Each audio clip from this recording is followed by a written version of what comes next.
नमस्कार दोस्तों, मैं कैलाश कन्हैया आप सभी लोगों का बहुत बहुत स्वागत है। पिछली वीडियो में आपने देखा कि प्रथमा विभक्ति को कैसे कवर किया। बहुत ही छोटे छोटे पॉइंटों को लेकर हमने चर्चा की है, जिससे आपका क्वेश्चन कोई भी बाहर नहीं जाएगा यहाँ से, चाहे वो यूपी टेट हो, चाहे सी टेट हो, रीट हो, एमपी टेट हो, कोई भी हो, सुपर टेट हो। यानी कि आपने अगर अच्छे से इस वीडियो को 2 से 4 बार देख लिया है तो बहुत अच्छा करोगे। और जो लोग चैनल पर पहली बार आए तो वीडियो को लाइक और शेयर जरूर करें अगर सेशन अच्छा लगे, और चैनल को ज्वाइन कर लें, ओके, जिससे कि आपके पास नोटिफिकेशन पहुंचता रहे।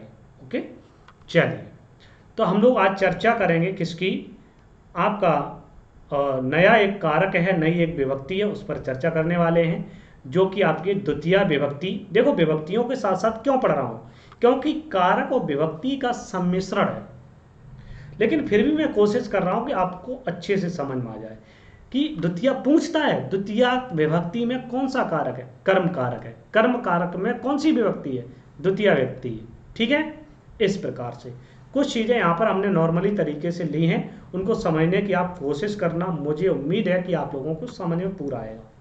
ठीक है,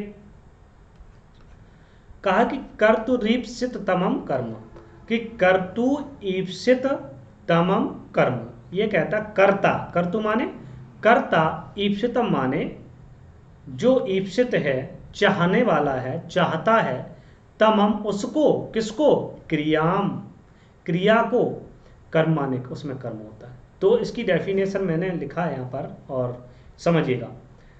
कर्ता अपनी क्रिया के द्वारा, कर्ता क्या कहता है, अपनी क्रिया के द्वारा जिसे विशेष रूप से प्राप्त करना चाहता है। मान लीजिए आपको प्राप्त करना है, ऐसा क्या होता है, सबसे बड़ी चीज़, जैसे आप कॉलेज में हो, कहीं भी हो, लड़का लड़की अट्रैक्ट होते हैं, कोई कहता है नहीं इससे जल्द मुझे ये लड़की चाहिए।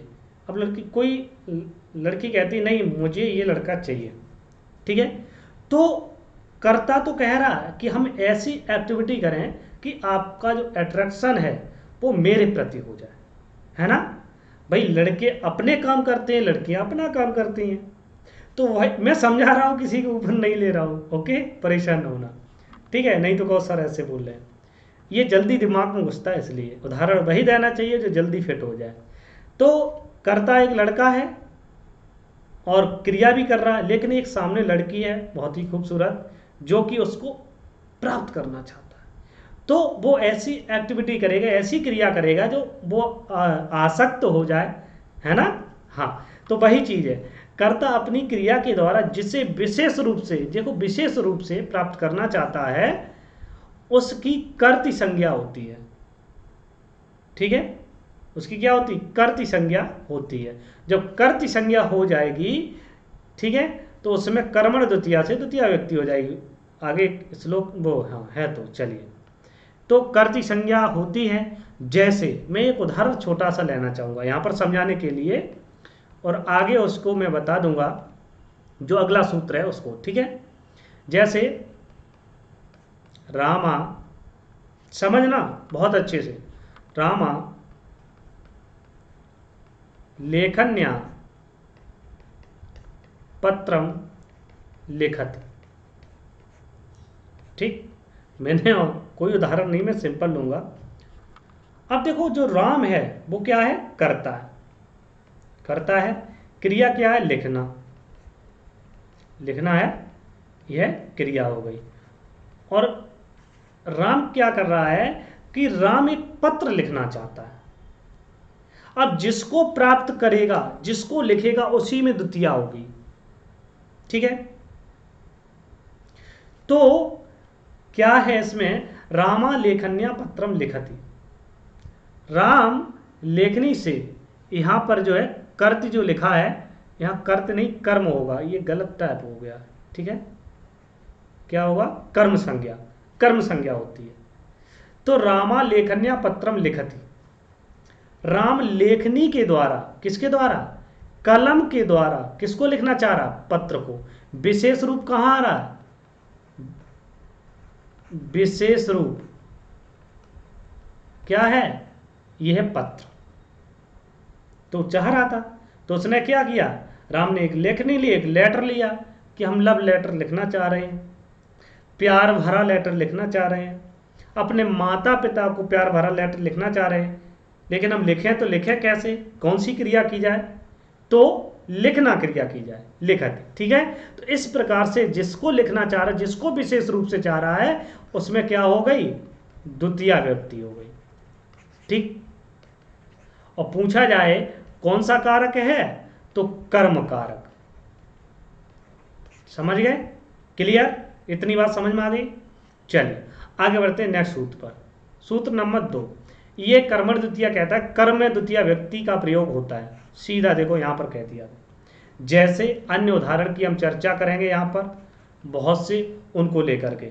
जैसे आप लोग बताएंगे रामा गृहम गच्छति, राम क्या करना चाहता है, ठीक है, तो द्वितीय कहाँ हुई, कर्म कारक कहाँ हुआ, ये आपको कमेंट बॉक्स में बताना। छात्रा, अब समझ में आएगा, धीरे धीरे सब समझ में आएगा, परेशान ना हो। विद्यालयम गच्छति, ठीक। इसी प्रकार से नेक्स्ट एग्जाम्पल की अगर बात करें, अहम जलम पिबामी, मैं जल को पीता हूं, ठीक है। बालकाः फलानि खादन्ति, बालक फल को खाते हैं, ठीक है। भक्ता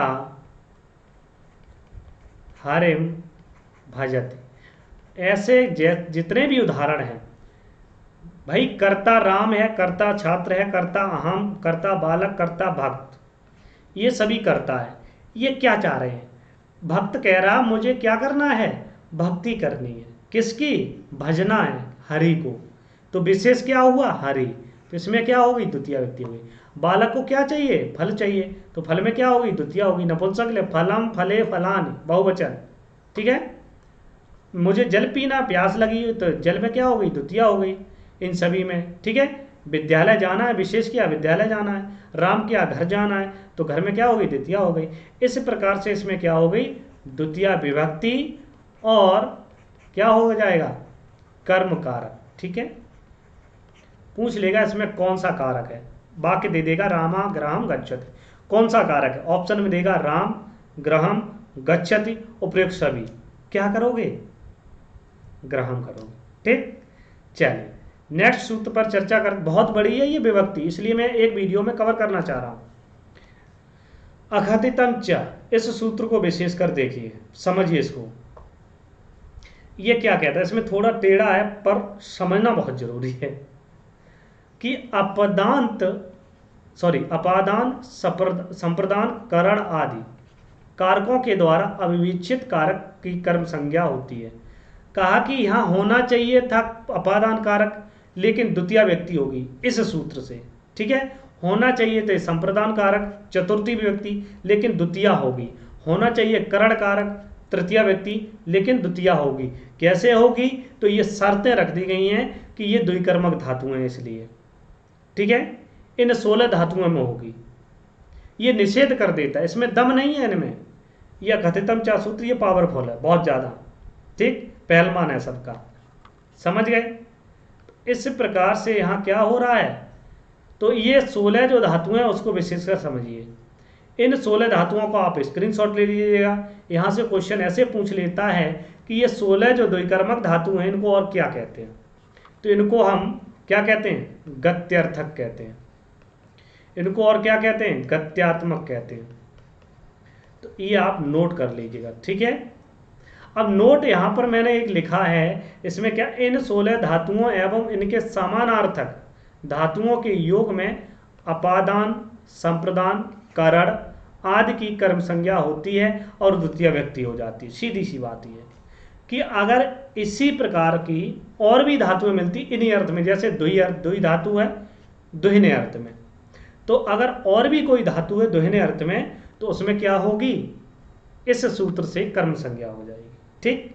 वही चीज यहां पर नोट में कही गई, तो इसको नोट कर लें सभी लोग, ओके।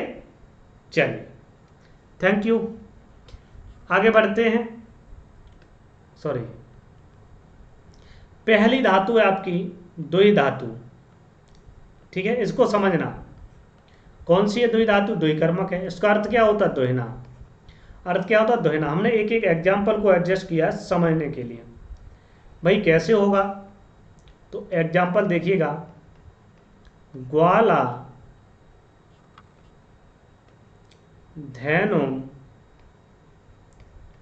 दोग्धम दोग्धि। द्वि धातु से दोग्धि बनता है, ठीक। अर्थ क्या हुआ कि ग्वाला, देखो अर्थ को समझना बहुत जरूरी है। ग्वाला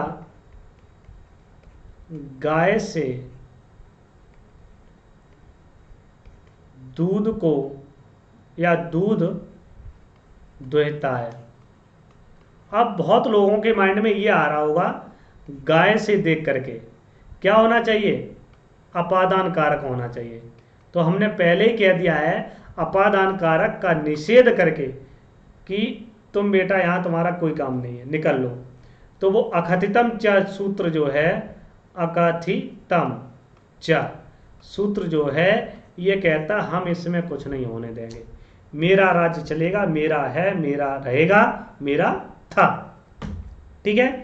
इस प्रकार से गाय से दूध तो अलग हो रहा है, होनी चाहिए पंचमी विभक्ति, लेकिन हुआ क्या यहां? तो गाय में द्वितीय व्यक्ति और दूध में भी द्वितीय, क्योंकि गाय और दूध दोनों ही अलग हो रहे हैं। लेकिन यहां द्वि धातु के योग में इस धातु अगर आ गई तो इसके योग में क्या हो गई? द्वितीय हो गई। और हमेशा याद रखना, जब भी द्विकर्मक आएंगे तो दो कर्म होंगे, अर्थात द्वितीय व्यक्ति होगी दो शब्दों में, ठीक। तो देखो धेनुम में भी द्वितीय है और दुग्धम में भी द्वितीय है। समझ गए? चलिए, याच धातु आती है मांगने अर्थ में, को मांगने के लिए। तो हम यहां पर ले लेते हैं हरि बलिम वसुधाम, हरि बलिम वसुधाम याचते। अब यहां देख लीजिएगा, इसकी हिंदी क्या होगी? तो इसकी हिंदी होगी हरि हरि बामन। जो हरि है कौन? बामन। बामन बलि से, अब देखिए, बलि से पृथ्वी को मांगते हैं। समझना, ये कह रहा हरि जो है बलि से, यानी कि बामन जो है बलि से पृथ्वी को मांगते हैं। अब आपने पढ़ा है कि बलि इत्यादि में चतुर्थी होनी चाहिए, लेकिन चतुर्थी नहीं हुई। बलि इत्यादि में क्या है? मांगना, देना, भाई, है ना। और प्रेम, व्यवहार, ये सभी किस में आते हैं? चतुर्थी व्यक्ति में, लेकिन चतुर्थी नहीं हुई। तो यहां इस सूत्र से, किससे? अकथितम च सूत्र से द्वितीय विभक्ति हो जाती है। क्लियर? इतनी बात सभी को क्लियर है? चलिए अगला है पच धातु, पकाने अर्थ में। तो कौन कौन पकाता है? ठीक है, ये एग्जाम्पल यहीं से मिल जाएंगे। माता तंडुलान ओदनम पचत। इसमें भी समझना बहुत अच्छे से। माता क्या करती है? माता चावल से भात पकाती है। अब याद रखना कि चावल और भात अलग अलग होते हैं। तो माता चावल से भात पकाती है, ठीक है, तो यहां पर संबंध है आपस में। लेकिन चावल से भात पकाती है, चावल के द्वारा भात पकाती, तृतीया होनी चाहिए थी, लेकिन तृतीया नहीं हुई। तो तंडुलान जो है और ओदरम में क्या हो गई? द्वितीया हो गई। अब आप लोगों के एक माइंड में चल रहा हो कि तंडुलान में द्वितीया कैसे हो गई, कि तंडुलम होना चाहिए, तंडुलान नहीं होना चाहिए।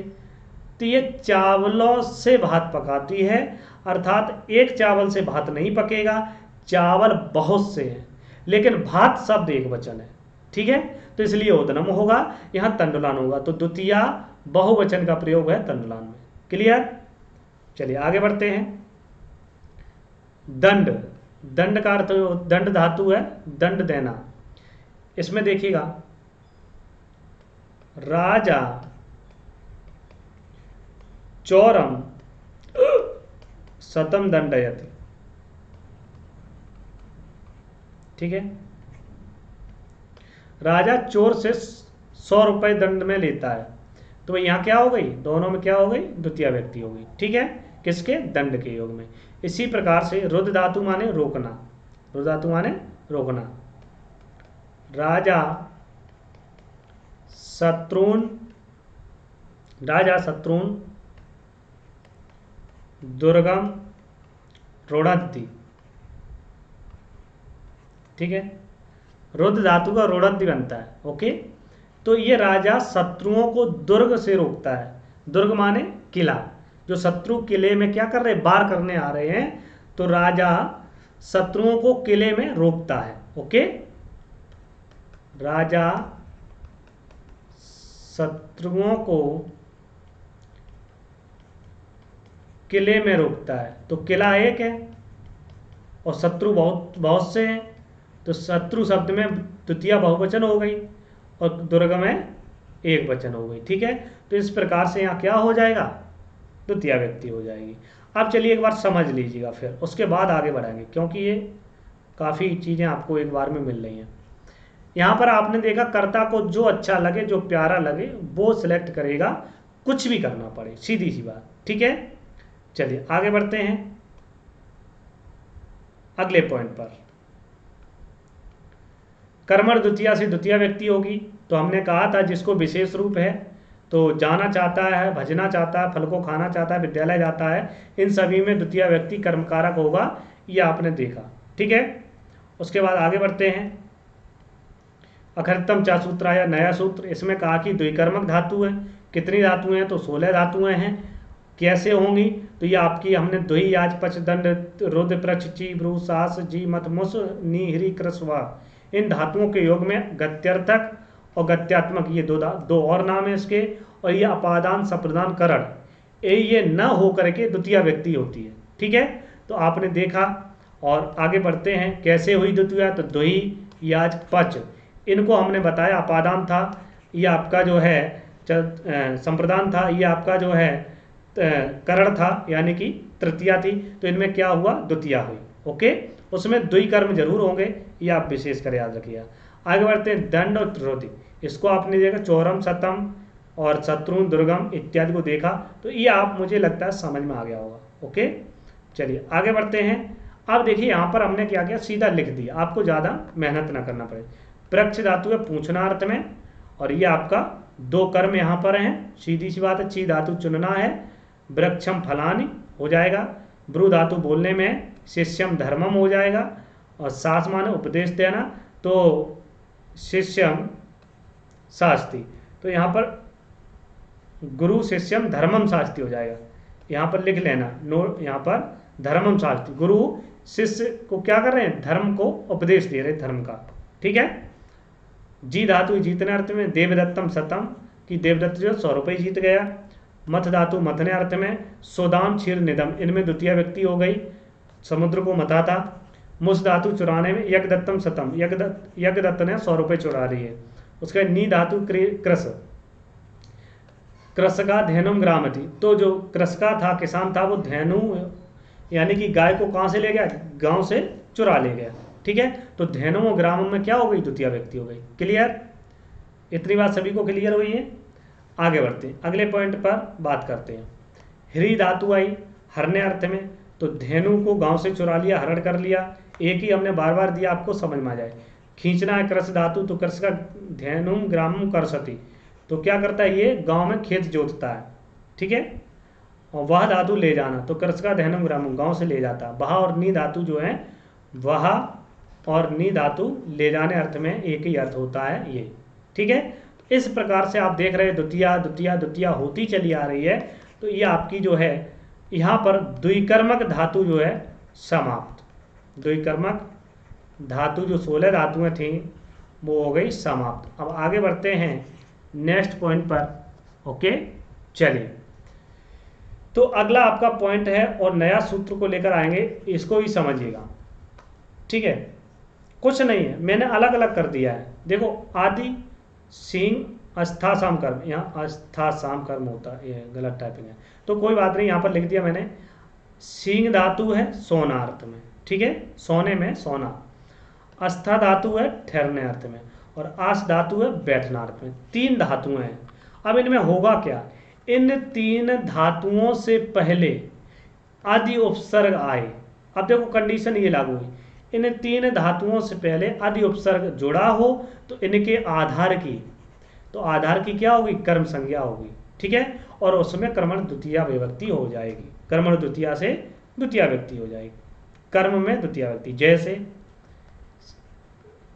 आप लोग पहली बार पढ़ रहे हैं तो मुझे लगता है ऐसा लगा होगा कि माइंड में सेट नहीं हो रहा, पढ़ लीजिएगा, बहुत ही इंपॉर्टेंट है ये सारी चीज़ें आपको मैंने यहाँ पर दी। पहला उदाहरण ले लेते सिंह सोना। ठीक है, उदाहरण नंबर 1, सबसे पहले हम बात करेंगे सिंह धातु के लिए। मुनि शिलाम, मुनि शिलाम आदि शेते, आदि शेते। कंडीशन यही थी कि सींग धातु से पहले यदि आदि उपसर्ग आए तो उसमें द्वितीया व्यक्ति हो जाएगी, किसकी, आधार की। तो सींग धातु से पहले आदि उपसर्ग ये है, और इसके होने के नाते इसमें क्या हो गई, मुनि कहाँ से हो रहा है, शिला पर। शिला क्या, आधार है, आपका घर क्या आधार है रहने का, तो मुनि का आधार क्या, शिला। तो आधार की क्या हो रही, कर्म संज्ञा हो रही, तो यहाँ पर कर्मण और द्वितीया से द्वितीया व्यक्ति हो गई। क्लियर। दूसरा उदाहरण, कुछ ज़्यादा है नहीं, बिल्कुल सिंपल है।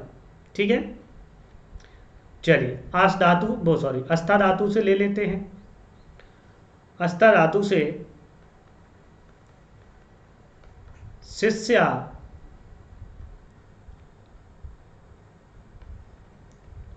आसनम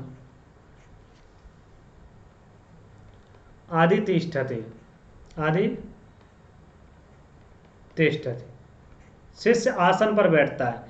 अब जो आदि उपसर्ग पूर्वक क्या, अस्था धातु, अस्था धातु का जो बनता है तिष्ठति, तिष्ठता, तिष्ठति ऐसे रूप चलते हैं ठहरने अर्थ में, वो ठहरता है कहाँ, आसन पर।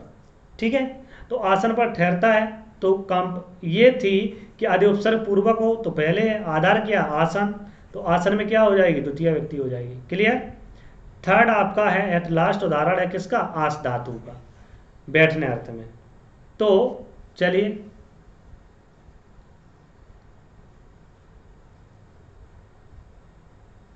ठीक है, आस धातु है बैठने अर्थ में, तो इसको देख लेते हैं। हरि वैकुंठम अध्यास्ते। अब आप लोग कह रहे होंगे, सोच रहे होंगे अध्यास्ते कहाँ से आ गया, अभी तक आदि तिष्ठति आदि छेते होते था। आस धातु है, और जब आदि प्लस आस होगा तो आपने एक संधि पढ़ी होगी कि ई आए और असमान स्वर आए तो उसको यण हो जाता है, तो यहाँ यण संधि है, तो अध्यास्ते।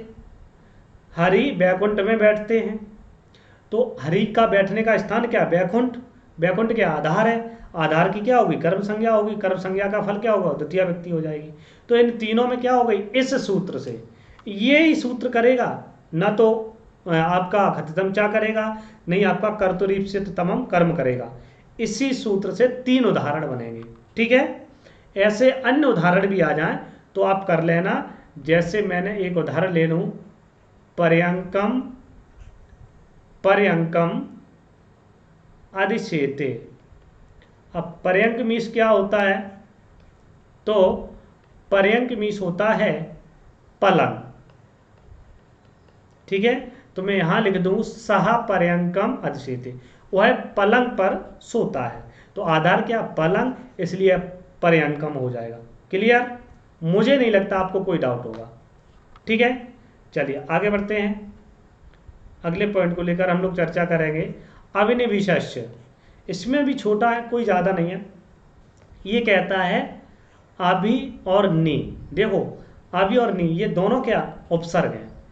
इसी क्रम में ये दोनों ही उपसर्ग यदि विष धातु विष धातु के पूर्व में आए, पूर्व माने पहले, तो आधार की कर्म संज्ञा होगी। अब आधार की कर्म संज्ञा करने वाले 3 सूत्र हैं। एक आपने अधिसिंह अस्तासाम पढ़ लिया है, दूसरा है अविनिविशस्य और तीसरा आगे आने वाला है। ठीक है, ये आधार की कर्म संज्ञा होती। चलिए, जैसे हमें एक फॉर्मूला अगर बताएं आपको समझने के लिए, यहाँ पर सरल करने के लिए, ये कह रहा कि ये तो विष धातु है। ठीक है, इससे पहले आबी और नी, आबी और नी ये दोनों उपसर्ग हैं। ठीक है, ये धातु है और ये उपसर्ग है, इन ये दोनों आ जाएं तो यहाँ क्या होगा, कर्म संज्ञा हो जाएगी। अब कैसे होगी, तो यहाँ पर देख लीजिएगा, एक उदाहरण ले लेते हैं और इसको अच्छे से समझना, समझा दूंगा। संता सन्मार्गम, संता सन्मार्गम अविनिविशते, विष धातु का विषते बनता है, तो अविनिविशते। ठीक है, इतनी बात आपको समझ में आ गई। संता क्या करता है, संता माने सज्जन, सज्जन सन्मार्ग में प्रवेश करते हैं, अच्छे मार्ग में प्रवेश करते हैं। ठीक है, तो यहां पर आपने देखा कि आबी और नी ये क्रम से हैं, नी आगे नहीं है, अभी पीछे नहीं है, तो वही कहा कि क्रम से ये दोनों अगर उपसर्ग आए और विष धातु भी हो तो उसकी आधार क्या है, सन्मार्ग। ठीक है, तो मैं यहां पर एक लिख दूं, क्या उसका अर्थ लिख दूं कि सज्जन सन्मार्ग में प्रवेश करते हैं। अब इनका आधार क्या है, सज्जन है या प्रवेश करना आधार है, तो इनका आधार जो है वो सन्मार्ग है, सतमार्ग है, अच्छे मार्ग पर प्रवेश करना, आधार यही तो है। मूल रूप आपका सिद्धांत क्या है, सच्चे मार्ग पर चलना। तो इस प्रकार से यहाँ पर सन्मार्गम में क्या हो जाएगी, क्या हो जाएगी, यहाँ पर द्वितीय व्यक्ति हो जाएगी। किस सूत्र से, याद रखना, आवी और नी उपसर्ग आए, विष धातु है, 3 चीजें, तो इस सूत्र से क्या हो जाएगी, द्वितीय व्यक्ति हो जाएगी। क्लियर, चलिए आगे बढ़ते हैं। उपान बद्यांग वसा, ये भी आधार संज्ञा करता है, 3 हो गए। ये कहाँ करता है, इसको विशेषकर याद रखना, उप, अनु, आदि और आंग से कोई उपसर्ग यदि बस धातु से पूर्व आए, तो ये 4 उपसर्ग हैं और इसके बाद जो है ये क्या उपसर्ग हैं और ये धातु है, इस धातु से पहले आए तो उसके आधार की कर्म संज्ञा होगी। ठीक, जैसे जैसे आपने अविनिविशस्य में देखा उसी प्रकार से यहाँ भी है। यहाँ आपको 4 उदाहरण दूंगा अलग अलग उपसर्ग के, लेकिन अर्थ एक ही होगा, कोई अर्थ अलग नहीं होगा। तो पहले ले लेते उप को, जैसे राजा, सिंपल है, ज़्यादा नहीं है। नगरम उपवसति, बस धातु का बसती बसता बसंती बनेगा। ठीक है, क्या लगता है आपको, ठीक, यहाँ उप उपसर्ग होने के कारण बस धातु से पहले है, यहाँ नगर में क्या हो गई, कर्म संज्ञा हो गई। किस सूत्र, उपान बद्यांग बसा, राजा कहाँ रह रहा है, नगर में, रहने का स्थान क्या है, आधार, आधार क्या है, ये नगर है, तो ये आधार हो गया, और आधार हो गया तो यहाँ पर कर्म संज्ञा हो गई। ठीक, और कर्म संज्ञा होने का फल क्या है, द्वितीय व्यक्ति हो गई, तो नगरम हो गया। अब इसी प्रकार से 4 उदाहरण दे, 3 और बचे, 1 2 3 और 4 उदाहरण आपको मैं बता रहा हूं, सिंपल है। अब केवल उपसर्ग जोड़ते जाओ, अर्थ वही होगा। ठीक, हम एक ही एग्जांपल लेंगे, राजा, नगरम, और क्या करेंगे, केवल धातुओं परिवर्तन, अनुबसति, अनुबसति। क्लियर, इसी प्रकार से राजा, कुछ ही अलग नहीं करने वाले, नगरम है ही नहीं कुछ अलग करने के लिए, अधिवसति, आदि उपसर्ग ले लिया, अधिवसति। क्लियर है, समझ गए। उसके बाद राजा, नगरम, आवसति, आंग है, गा की संज्ञा, आवसति हो जाएगा। ठीक, इतनी बात सभी को क्लियर समझ में आ गई कि नहीं आ गई, यस या नो। चलिए आगे बढ़ें नेक्स्ट पॉइंट पर, अंतरा अंतरेण युक्ति। अब देखो यहाँ पर दो शब्द दिए, एक अंतरा एक अंतरिण। इनसे जो शब्द युक्त होंगे तो उसमें द्वितीय व्यक्ति हो जाएगी। अंतरा या मध्य में, तो अंतरा का अर्थ क्या होता है? अंतरा का अर्थ होता है, मैं यहाँ पर लिख दूँ, अंतरा का अर्थ होता है बीच या मध्य। ठीक। अंतरिण का अर्थ होता है बिना। अंतरिण का अर्थ क्या होता है? बिना। ठीक है। तो हम दो ही उदाहरण लेंगे इनके, और दो उदाहरण को हम लोग समझेंगे अच्छे से। इन अव्ययों के योग, ये दोनों क्या हैं? अव्यय शब्द हैं। कभी भी पूछा जाए कि योग में द्वितीय व्यक्ति होती, जैसे भाई कैसे होगी, एग्जाम्पल की दृष्टि से अगर बात करें, अंतरा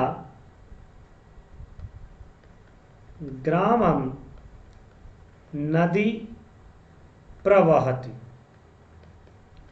क्या कह रहा? अर्थ क्या हुआ? अब अर्थ लगा लो अंतरा के योग में, कि अंतरा माने बीच में या मध्य में। तो दो गांव के बीच, दो गांव के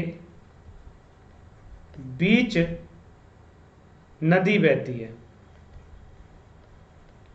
नदी बहती है। ठीक है। तो बीच अर्थ में अंतरा के योग में किसके बीच नदी बह रही है? गांव के। तो गांव में क्या होगी? द्वितीय व्यक्ति हो जाएगी, हो गई। ठीक। इसी पर अंतरिण माने बिना, जिसके बिना, किसके, उसमें क्या होगी? द्वितीय हो जाएगी। चलिए लिख लेते हैं, मैं अपने ऊपर एक उदाहरण ले लेता हूं। संस्कृतम अंतरिण न किमपि जानामि। ठीक है। ये है कि संस्कृत के सिवाय या संस्कृत के बिना, संस्कृत के बिना और कुछ नहीं आता है। ये सत्य बात है, कुछ नहीं जानता हूं। जाना माने जानता हूं। ठीक है।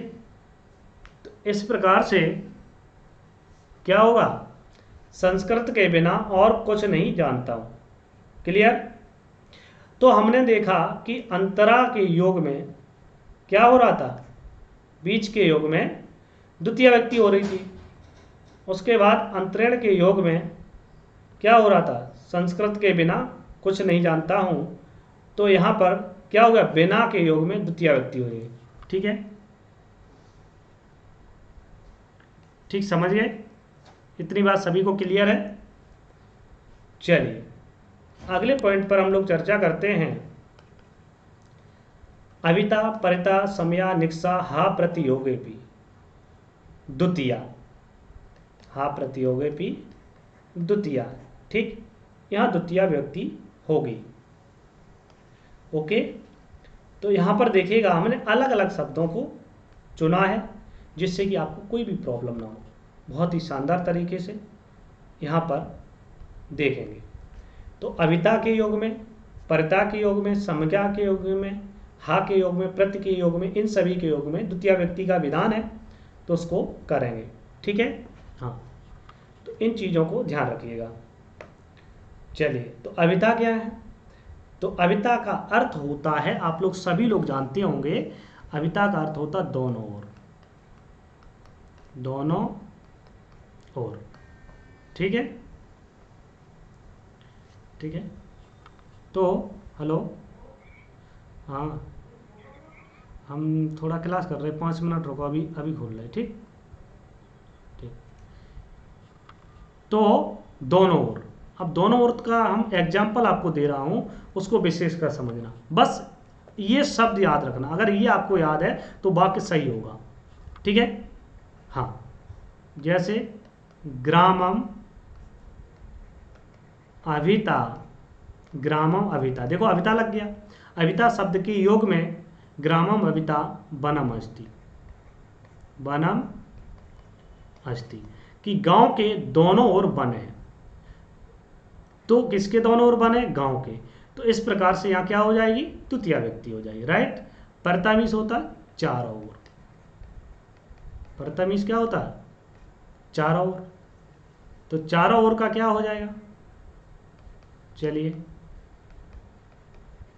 विद्यालयम विद्यालयम परितः विद्यालयम परितः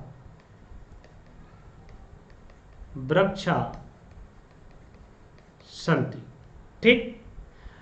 तो अब ये बात की गई कि परिता का अर्थ चारों ओर है, और आप इसका अर्थ लगा सकते हो कि विद्यालय के चारों ओर वृक्ष हैं। किसके चारों ओर वृक्ष हैं? विद्यालय के। तो विद्यालय में क्या हो जाएगी? द्वितीया हो जाएगी, तो यहाँ द्वितीया हो गई। क्लियर है? आगे बढ़ते। समया, समया मीन्स होता निकट।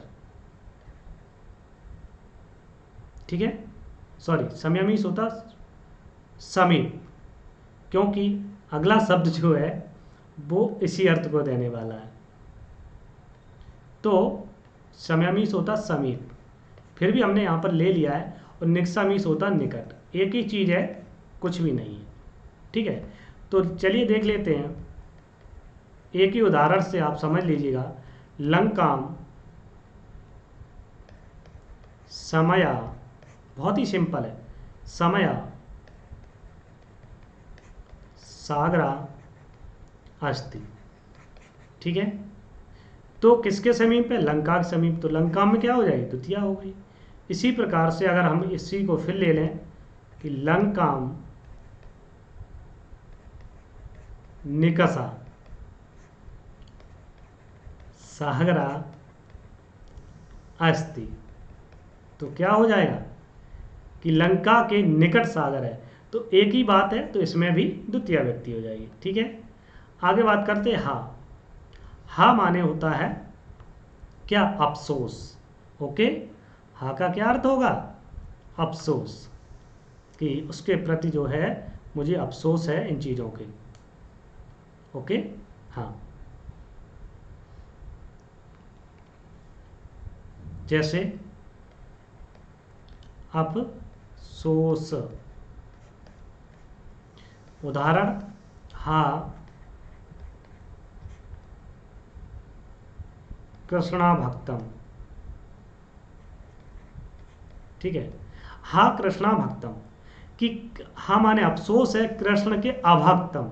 यहाँ क्या? अभक्त है, तो अभक्तम में क्या हो गई? द्वितीया हो गई। ठीक है, क्योंकि आपको तो कृष्ण के भक्त होना चाहिए था, लेकिन आप हैं नहीं, तो यहाँ अभक्त पर क्या है? अफसोस है। ठीक है, प्रति, प्रति के योग में देख लेते हैं। छात्रा, प्रति का अर्थ प्रति होता है। छात्रा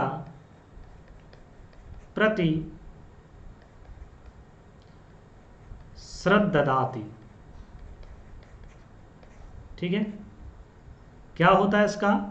कि छात्र की छात्रा प्रति गुरु गुरुम छात्रा गुरुम प्रति हो जाए। एक मिनट, यहाँ पर ठीक है, इसको आप नोट कर लीजिएगा थोड़ा। गुरुम प्रति, प्रति शब्द के योग में गुरु में क्या हो गई? द्वितीया हो गई। तो छात्रा गुरु के प्रति श्रद्धा रखते हैं। ठीक है, या श्रद्धा है। Okay, clear? तो ये आपका हो गया। आगे बात करते हैं नेक्स्ट या सेकंड लास्ट, कि उभयता सर्वता धिक उपरिपरि अध्यय अधोधो। ये शब्द हैं, इनको आप याद रखिएगा। उभयता सर्वता धिक उपरिपरि अध्यय अधोधो, इन शब्दों के योग में क्या होती है? द्वितीय व्यक्ति होती है। उभयता माने दोनों ओर, वही है पिछला। सर्वता माने चारों ओर। ठीक है, दोनों ओर, चारों ओर, बट हमने थोड़ा अलग अलग किया है, आप कंफ्यूजन में। धिक माने धिक्कार। ठीक है, तो इन शब्दों के योग में द्वितीया होगी। कैसे होगी? तो यहाँ पर मैं लिख देता हूँ उदाहरण, आप तो कर लोगे ना। उभयता, फटाफट हिंदी भी आ जाएगी। उभयता नदी वृक्षा संति। ठीक है, नदी के दोनों ओर वृक्ष हैं। उसके बाद चारों ओर की अगर बात करें तो नगरम सर्वता प्राकारा शांति। ठीक है। अब प्राकारा क्या होता है, प्राकारा संति, इसको नोट कर लीजिएगा। तो नगर के चारों ओर परकोट है, प्रकार को क्या करें, परकोट। उसके बाद अधिकार है किस पर, कृष्ण के भक्त पर, धिक कृष्णा भक्तम। अभी अफसोस था, धिक कृष्णा भक्तम, उसी प्रकार से कृष्ण के भक्त पर अफसोस है। यहाँ नगरम में द्वितीया, यहाँ उभयता के योग में नदी में द्वितीया। ठीक है, चलिए आगे बढ़ते हैं। ऊपरी परी, ऊपरी परी का क्या होगा, तो ऊपरी माने ऊपर, ठीक ऊपर, अत्यधि ठीक नीचे। ओके, ऊपरी परी अत्यधि सॉरी ठीक नीचे अधोधो होगा। और इसका होगा क्या, उसके बाद पास। ठीक है, तो इनके एग्जाम्पल देख लो, उसके बाद आप लोग जो है इस चीज़ को याद रखिएगा। ओके, हाँ, काफ़ी चीज़ें हैं, इन चीज़ों को देखने को मिल रहा है, तो समझते चलिएगा। ऊपरी परी, आगे भी आने वाले उदाहरण हैं बहुत सारे, तो मैं यहाँ पर लिख दे रहा हूँ और आप इसको ऊपरी परी लोकम हरि, तो कौन है, लोक के ऊपर हरि है। ठीक है, तो यहाँ पर क्या हो जाए, लोकम में द्वितीया हो जाएगी। अध्यधि का देख लीजिएगा, अध्यधि, अध्यधि लोकम हरि, लोक के पास हरि है। एक ही उदाहरण बार बार इसलिए ले रहा हूँ कि आपको समझ में आ जाए। उसके बाद अधोधो की बात करें, तो अधोधो, अधो अधा, क्या हुआ, अधो अधा लोकम हरि। तो नीचे जो है पाताल लोक के ठीक नीचे हरि है, तो सभी जगह हरि है। इस प्रकार से यहाँ लोक में इन शब्दों के योग में द्वितीय व्यक्ति हो जाएगी। ठीक है, और लास्ट सूत्र आपका वाला काल धनुरंत संयोग है। ये कहता है यदि किसी काल में कोई क्रिया लगातार हो, क्या हो, लगातार हो, निरंतर हो, तो ऐसे कालवाची में द्वितीय व्यक्ति होती है। यदि अब देखो यहाँ पर क्या, ये अद्ध माने मार्गवाची, लगातार वस्तु, अब पहला ये तो हो गया किसका, कालवाची, किसका, कालवाची, और ये अध्वनवाची, तो मार्गवाची और कालवाची। चलिए इसका उदाहरण हम यहाँ पर देख लेते हैं। कालवाची कौन सा होगा, तो इनको देख लेते हैं। ओके, इन चीज़ों को समझते चलिए। तो जैसे एग्जाम्पल देखना सभी लोग, छात्रा मासम अधीते, महीने भर छात्र क्या कर रहा है, पढ़ता है, एक महीने भर। तो यहाँ कालवाची कौन है, मास, तो मास शब्द में क्या हो जाएगी, द्वितीया हो जाएगी। क्लियर, तो ये मासवाची हो गया, कालवाची। अब हम लोग देखें अद्ववाची, नेक्स्ट पॉइंट पर देखते हैं। अद्ववाची, अद्ववाची क्या होता है, मार्गवाची, मार्ग। ठीक है, जैसे वीडियो काफ़ी लंबी हो रही है तो थोड़ा सा फास्ट में कर रहा हूँ। जैसे उदाहरण में लिख दूंगा, क्रॉसम गिरी वर्तते, क्या होगा, वर्तते। तो कोसवर जो पर्वत है वो टेढ़ा है। ठीक है, तो कोसवर विस्तृत, विस्तृत है, बड़ा है, तो कोसवर विस्तृत है, तो ये क्या मार्गवाची है, तो मार्गवाची क्या हो जाएगी, क्रॉसम। ठीक है, अब देखो मार्गवाची, क्रॉसम कुटिला नदी, कोसवर नदी टेढ़ी है। ठीक है, कुटिला माने टेढ़ी, तो मार्गवाची है, तो क्रॉस शब्द में क्या हो जाएगी, द्वितीया हो जाएगी। अब अन्य उदाहरण भी देख लेते हैं। सा, साहा, ठीक है, हाँ, शाह, देखो आपके साहा मासम अधीते।